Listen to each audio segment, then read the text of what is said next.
ሰላም ጤና ይስጥልን ክቡራን የዩቲዩብ ቤተሰቦች፣ የሰዓቱን አጫጭር መረጃዎች እየቀርብ ያለው እስከ ፍጻሜው አብራችሁን ቆዩ።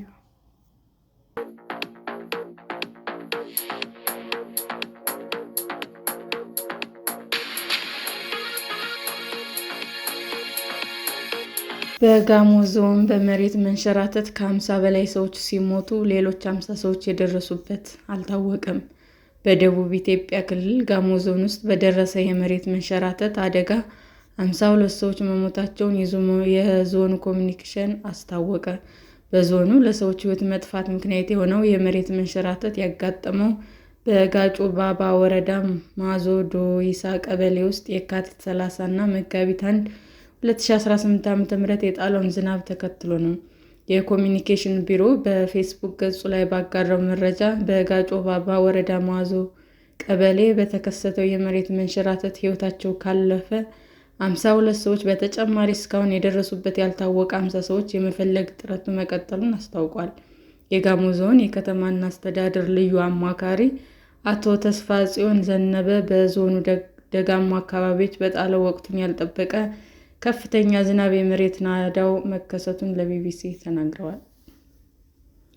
የመሬት ናዳው የደረሰው መጋቢት 1 2018 ዓ.ም ከእኩለ ሌሊት በኋላ ነው ያሉት አቶ ተስፋጽዮን ባልተለመደ እና ባልተጠበቀ መንገድ ከፍ ያለ ዝናብ ይጥል ነበር ስለ ሁኔታው ለቢቢሲ አስረድተዋል። ኃላፊው አክለውም በአካባቢው ይጥል የነበረው ዝናብ ረቡዕ መጋቢት 2 2018 ዓ.ም ማለዳ ድረስ መቀጠሉና ይህም ሁኔታውን አስቸጋሪ ማድረጉን ተናግረዋል። አቶ ተስፋጽዮን የ52 ሰዎች አስከሬን ከናዳ ውስጥ በቁፋሮ መውጣቱን ገልጸው የ50 ሰዎች ፍለጋ ቀጥሏል ብለዋል። በዞኑ በርካታ ተዳፋት ቦታዎች እንደሚገኙ የገለጹት አቶ ተስፋጽዮን አሁንም የመሬት ናዳው በደረሰበት ስፍራ ግን ከዚህ ቀደም ምንም አይነት አደጋ ደርሶ እንደማያውቅም ተናግረዋል።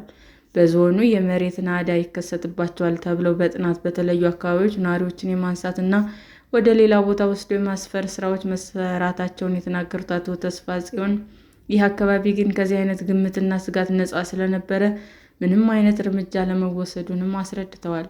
በጋሞ ዞን የጣለን ከባድ ዝናብ ተከትሎ በተከሰተ ከባድ ጎርፍ እና የመሬት ናዳ የሞቱ ሰዎች ቁጥር ሊጨምር እንደሚችልም ተሰግቷል። የዞኑ ባለስልጣናት በአደጋው የጠፉ 50 ሰዎች የመፈለግ ጥረቱ አሁንም መቀጠሉን የገለጹ ሲሆን በሕይወት ለተረፉትም እርዳታ የማሰባሰብ ሂደት ተጀምሯል። ከባዱ አደጋው ያደረሰው ከባድ ዝናብ በኋላ ባጋጠመ የመሬት መንሸራተት ሲሆን አካባቢው ተዳፋት በመሆኑ የሕይወት አድን ስራውን ከባድ አድርጎታል። አደጋው በተከሰተበት ስፍራው የዞኑ ዋና አስተዳዳሪ ጨምሮ የፌዴራልና የክልል የሕዝብ ተወካዮች ምክር ቤት አባላት ተገኝተው በአደጋው ቤተሰቦቻቸውን ያጡ ሰዎችን አጽናንተዋል። በደቡብ ኢትዮጵያ ክልል የሚገኘው የጋሞ ዞን በተደጋጋሚ በከባድ ዝናብ እና በጎርፍ ከሚጠቁ የሀገሪቱ አካባቢዎች መካከል አንዱ ነው። በ2016 ዓ.ም በጎፋ ዞን ገዜ ጎፋ ወረዳ በተከሰተው ተመሳሳይ የመሬት መንሸራተት ከ200 ሰዎች በላይ መሞታቸው ይታወሳል። በደቡብ ኢትዮጵያ የመሬት መንሸራተት እና የጎርፍ አደጋዎች የሚከሰቱ ሲሆን በ2016 ከባድ ዝናብ ባስከተለው የጎርፍና የመሬት መንሸራተት ከፍተኛ ቁጥር ያላቸው ሰዎች ሕይወታቸውን አጥተዋል። ሰላም ጤና ይስጥልን ውድ የዩቲዩብ ቤተሰቦቼ እንዴት ናችሁ?